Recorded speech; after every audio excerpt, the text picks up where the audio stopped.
Good afternoon and welcome. My name is David Fulmer. In addition to being in the composition department here at Hunter, I'm also Director of Orchestral Studies, Head of Strings, and Music Director and Conductor of the Hunter Symphony. Welcome to the Hunter College Composers Concert, featuring Hunter composers and guest artist Conor Hanick. This is the second Composers Concert of the spring, and we cordially invite you to our upcoming concert on May 6th at 7:00 p.m., presenting works for Piero Ensemble with the Talia Ensemble. In today's concert, you'll be listening to new works written especially for Conor. It is an evening of world premieres. The extremely diverse program tonight includes a wide range of aesthetic and style, and we look forward to hearing the new designs and forms of our composers. On behalf of the composition program and the Department of Music, we are thrilled to be working with Conor, and we welcome him into the Hunter community. It's a privilege and honor to have Conor as a colleague. This is a intense artist who is involved in new music and old, and to many composers, he is a best friend. He has premiered dozens upon dozens, and shall I say even hundreds and hundreds upon hundreds of compositions by composers around the world. He is a frequent soloist with major orchestras, and we are so thrilled to welcome him here to Hunter. I'd like to thank our chair, Professor Suzanne Farron, as well as composition faculty, Professor Schaefer Mahoney. At this time, I'd also like to thank Jacob Sachs-Michelini for his production of the video performance. Folks, to read more about Conor, our guest artist, along with our composers, please find in the chat box of both the Zoom and the YouTube, you'll find a Dropbox link where you will then be able to see our program. Yeah. Please stick around after the concert for a brief chat with Conor and the composers. Feel free to applaud at the end of the concert and use the chat to ask questions or comments in both the Zoom and YouTube. You'll find, as I had mentioned, a PDF of the program in the chat box, which includes the composers' program notes, biographies, and more. Please enjoy the program, and let's listen to some music.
Big round of applause to our composers. Composers, bravo, bravo, bravo. And a tremendous applause for Conor Hanick. Conor, thank you so much.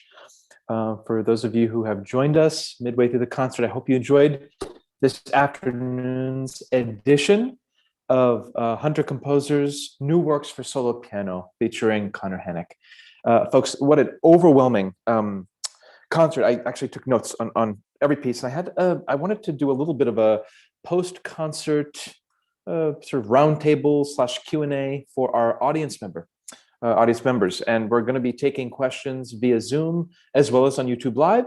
So for those of you joining us today, please don't be bashful. Please ask anything of us.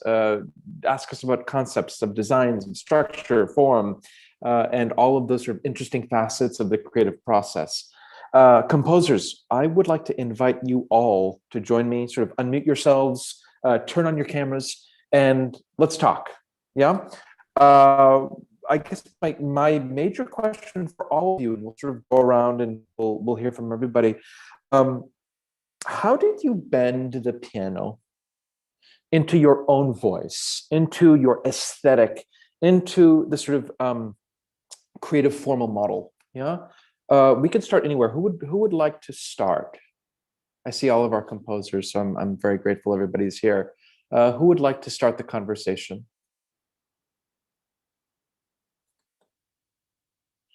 I'm going to call on Buck only because I still hear a few notes of his ringing in my ears. Buck, tell me, discuss for us a little bit about working with the piano. I mean, it's such an incredibly varied instrument. I mean, there are so many notes, there's so many timbres, there's so many dynamic qualities, there are so many constraints that we as composers are dealing with. And after you engage us in conversation, I want to then loop in Conor Hanick into this discussion. But Buck, please. Yeah, so I'm sort of, I know that sort of a lot of people, when they start writing music, that the piano is sort of ground zero. And so I sort of bizarrely, this is the first time I'd written a piano piece. And so it was kind of exciting to think about the piano. My main instrument is the organ.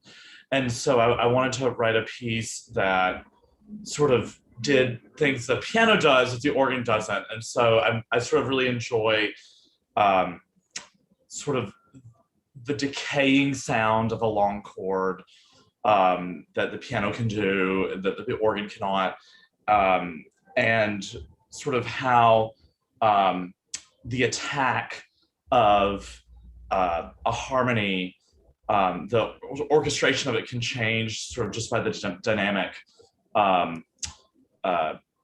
in a way that I think is unique to the piano and sort of speaks to it as a percussion instrument almost. And so yeah, I was just trying to think of what is unique about the piano as a keyboard instrument, and sort of how to orchestrate a sort of fill amount of time with sort of lush harmonies and use the entire register of the piano in that way.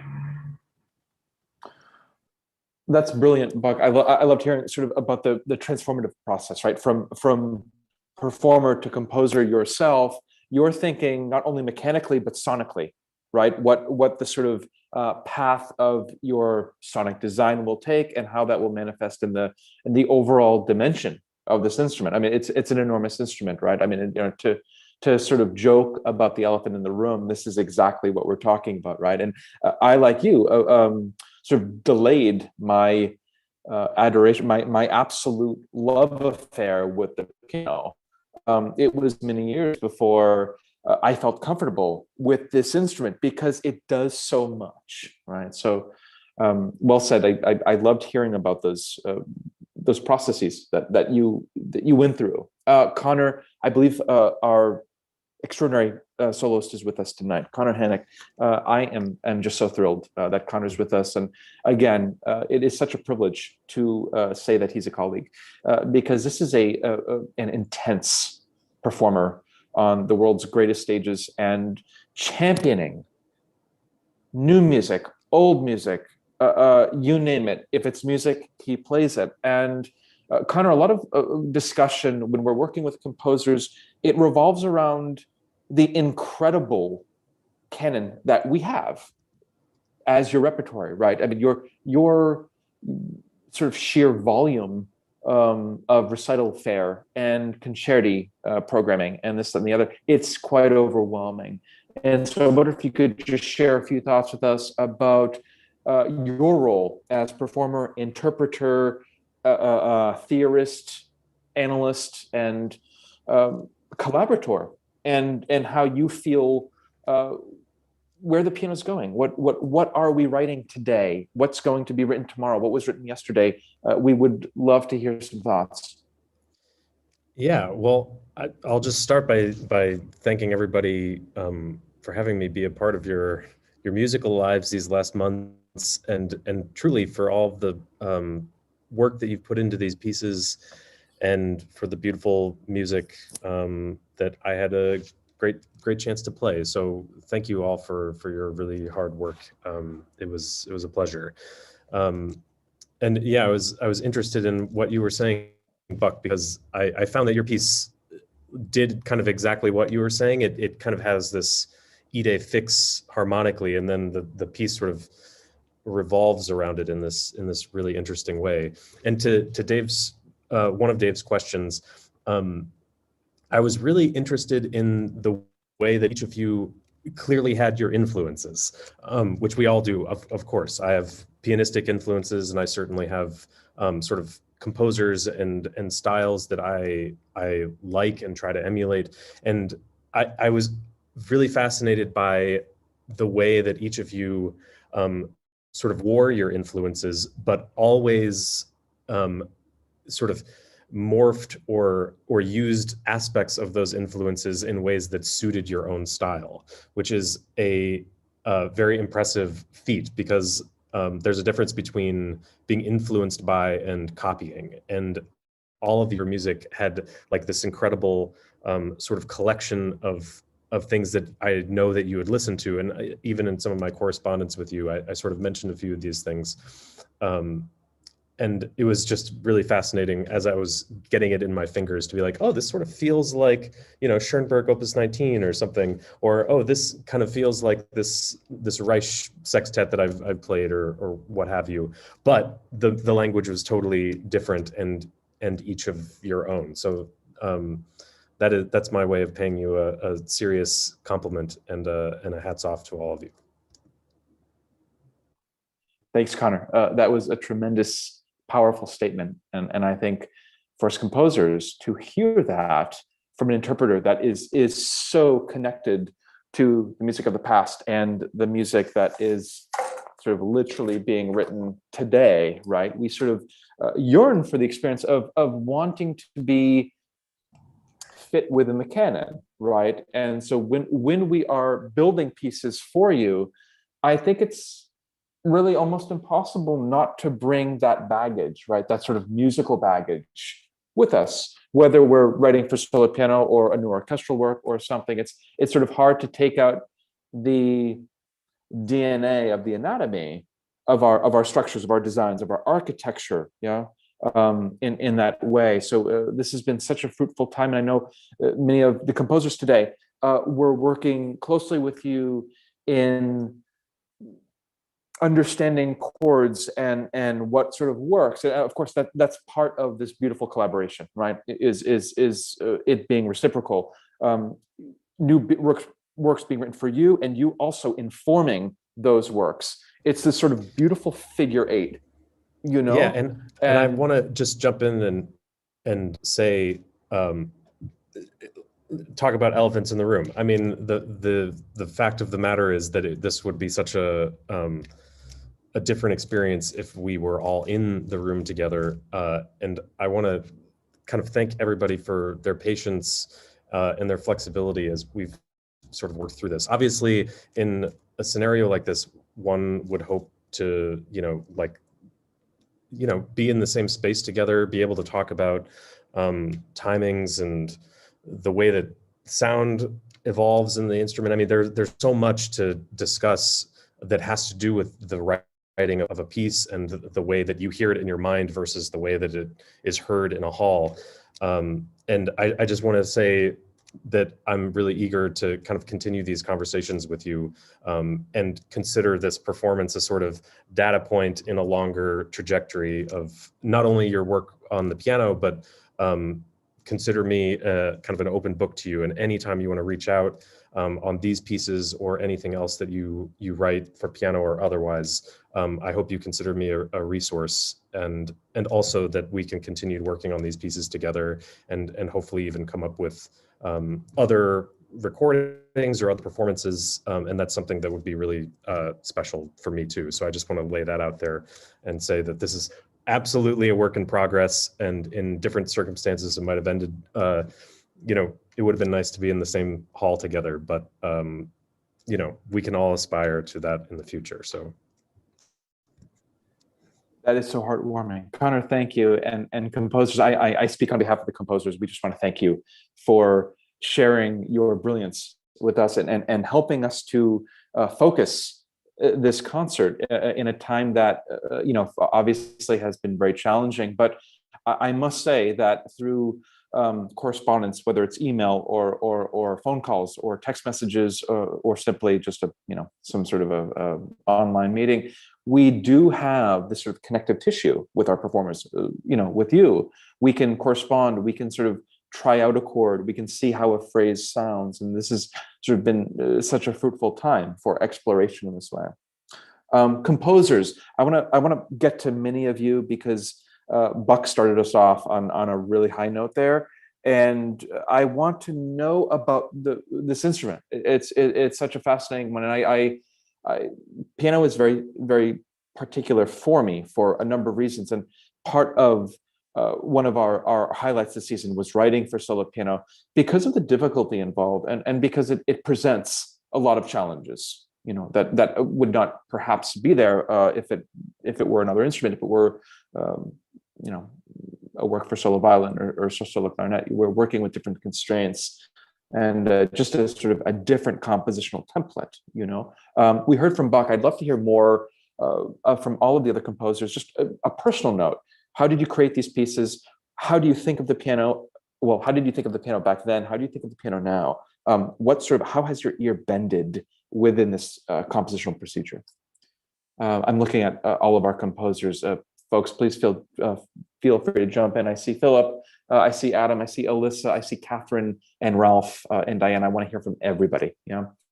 Ralph, can I just choose you because I see you first in my Zoom dialog box? Ralph, Sure thing. Let's kick us off. So I think one of the things that I was thinking in terms when writing this piece was also the medium in which it was going to be performed, and knowing that we're all doing this remotely, although we all would like to see and work in person. That was something that was on the back of my mind when writing this piece. So not only was I focused on dealing the nuances of the piano, but also on how it's going to be delivered, right? And the delivery of it is important. And so being that I knew it was going to be done over Zoom, I took the visual aspect of the performance and wanted to do something with it, which is why I had I wanted to include the nose being played on the piano, and then having that piano lid being closed as sort of a big statement to it, because I knew there was going to be a visual representation of it, a visual delivery of the piece. And so that's something that I really wanted to state, and as well as the piece in itself. And I want to say thank you to Conor. Your improvisation to the section was lovely. I'm So glad you. thank you for that. I was nervous about stunning. that. That was so No. stunning. It was a perfect improvisation. I couldn't have it any other way. It was really good. But yes, so overall, in terms of the piano, I was also thinking of delivery. So that was something that was on my mind. Ralph, thank you. I'm so glad you shared that with us. And I agree, having known this work intimately with you, I know what the score looks like. I know exactly where that line is, where those measures are. When Conor began the improvisational metric, my ears started to sort of expand. It was just absolutely incredible. Ralph, thank you for that. Folks, who else would like to join in? I see all of our composers. So folks, I'm going to ask that you unmute yourselves and please join in the conversation. I can go. I can join in. Hi. So for me, the piano has always been this kind of beast of an instrument. And in my process, I try to condense the musical material as much as possible by writing miniatures. So it's like, I think, a page or maybe 2 pages max for the entire movement. And yeah, my process was just to stop thinking of the piano as this gigantic instrument, which it can be, but also something that can be very contained and just work with its essence, which is just having the notes speaking for themselves instead of having all the artificial virtuosic like gestures that comes with playing piano. Yeah, it's Alyssa, and great. Okay, Yes. yeah, I loved working on your piece, and it's interesting to hear you say that because the piece for me very much fit within that range. Like there were moments of like such sort of direct, distilled musical language, Mhm. and then it was sort of interspersed with these like very very beautiful flourishes that. That used the piano in like a way that it wanted to be used. Like the way that you sort of deal with space on the piano was also really really great. So, and as I sort of mentioned to you in my email, it felt like you had digested a lot of my very very favorite composers. And so when I was working on the piece, I was like, oh, this is such a great extension of music that is really close to my heart. So yeah, bravo on that. Thank you. Thanks, Alyssa. Thank you, Connor. Composers, who'd like to jump in? I feel like there's almost too much to choose from when it comes to writing for the piano. So kind of similar to what Alyssa says, you kind of just have to fixate on one thing and just beat it to death. So in this case, I pretty much had the visual aspect of the piano, which is translating what my eyes would see every morning, and as best as possible, put that into the hands. Yeah, I think the piano is such an enormous instrument in so many ways. Again, the literature alone is insurmountable. It's millions and millions of pages of piano music, and I think what Philip is saying is correct. Once you sort of find your mode of expression, so to speak, through this voice, you sort of are all in a way, right? You sort of have to enjoy the unfolding of this process. Yeah, I agree. I'm sorry, I may have interrupted. I think I may have heard Catherine Gordon. Sorry, no, I think yes, Catherine, please. Yeah, Welcome. no worries. I think I might have interrupted you, so it's all good. I was just thinking in response to Philip's point about how kind of overwhelming there is to so many things to do with the piano, and especially in like reflection of the last concert with solo cello. So most of my experience is writing for piano, but when I did the solo cello concert 2 months ago, I was so thrown off by how more like one voiced that instrument is, so that when I was like, oh, when I write for piano again, it's going to be so much fun because there's so many voices and so many abilities to create more accompaniment and melody. And then once I got back to the piano again, I was like, oh, but I kind of miss it. Like I sort of missed that challenge of the cello and being able to sort of streamline one voice and also working with the accompaniment features of that instrument as well, which I think might have inspired more of that minimalist style in my piece for this project. But it was a wonderful process and it was really fun. And thank you again, Connor. Yeah, it's interesting what you were saying, because I felt like your piece was obviously like extremely contrapuntal in a way, but in a way where it wasn't necessarily like voice against voice, but it had these very distinct layers to it that was just, it's so clear to the ear. And as I'm sure I mentioned to many of you, it's like as an interpreter of especially new scores, like the clearer that is rendered on the page, and means that it's sort of, at least for me, it sort of renders itself more clearly for the ear too. And yeah, it's interesting what you say, because I felt that your piece had like such a beautiful unfolding of single voices that then sort of amounted to this larger texture. So yeah. Thank you so much. I really appreciate that. Yeah, I agree.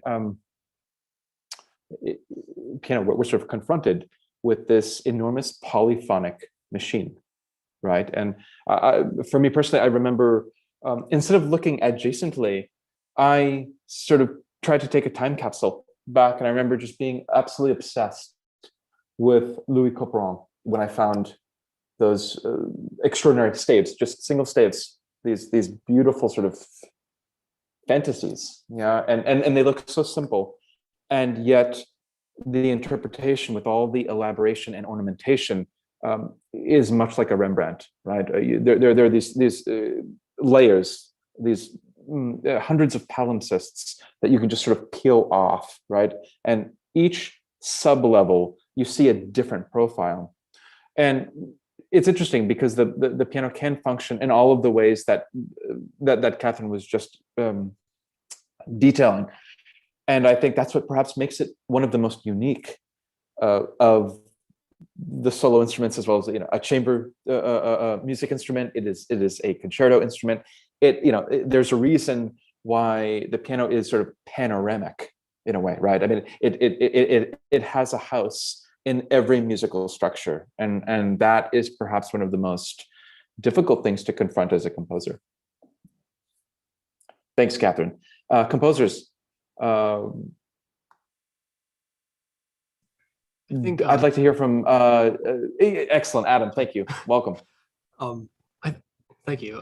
Thank you, Connor, for performing all of the pieces. They were wonderful. I just wanted to say, I think it's really interesting, and it kind of speaks to this nature of the piano, how we all confront it, and it seems like an endless canvas, like it just goes out for miles and miles.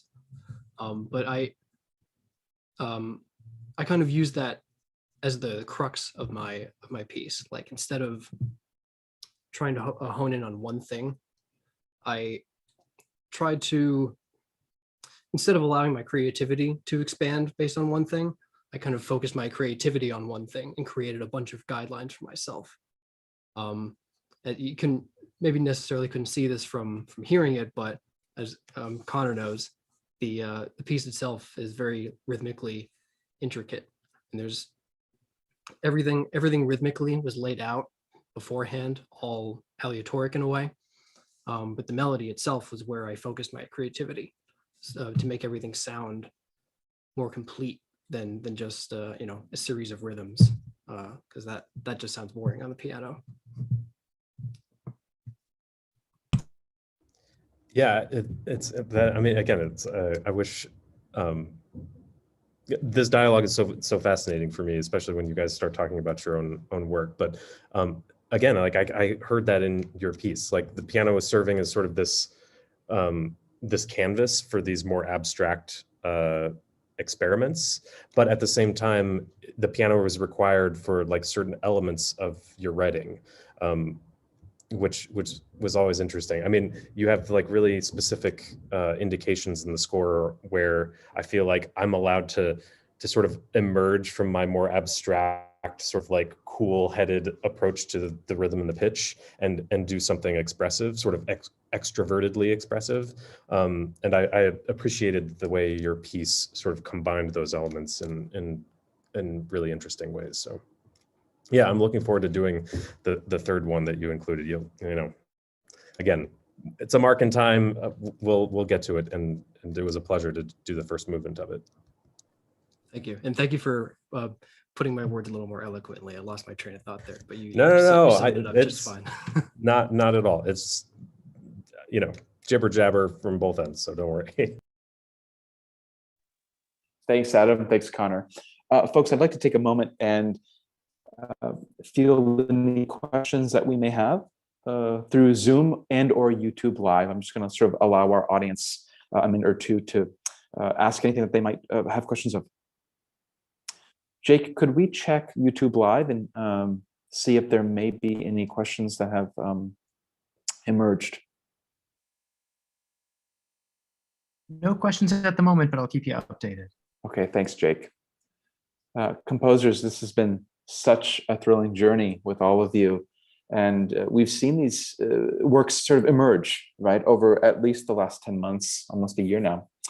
And many of them have sort of gone through radical transformations. Others have sort of been modified in slight variation, you know. And what was so exciting to me, I have this sort of notepad here with all sorts of scribbles and notes and ideas for each piece. And the general theme is that the aesthetic is so strong, right, and so formed, and I love the sort of diversity of this palette that we've seen. Yeah, I'm just getting a few messages here.